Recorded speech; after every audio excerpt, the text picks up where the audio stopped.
Now here's the downside of that. If you're using pond dye when the water temperature's in the upper 50s, low 60s.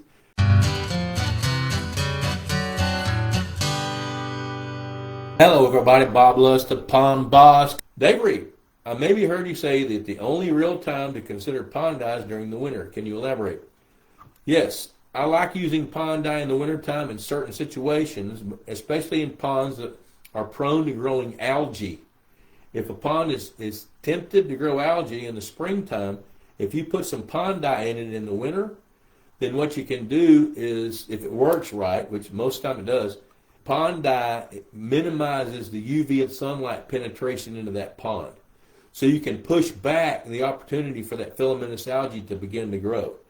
Now here's the downside of that. If you're using pond dye when the water temperature's in the upper 50s, low 60s, then you're going to inhibit the pond's ability to grow a plankton bloom. And if a plankton bloom is important because when the plankton bloom grows, that's going to be the primary source of food for your newly hatched baitfish and even gamefish. So if you don't want to mess up your food chain, don't use dye in the springtime, but you can certainly use it in the wintertime.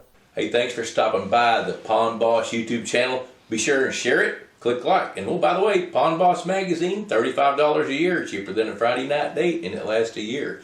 Hope you enjoyed this intel, and we got more on the horizon. Adios for now. Hey, Mr. Pond Boss, tell me what to do to make all my Lunker Lake dreams come true.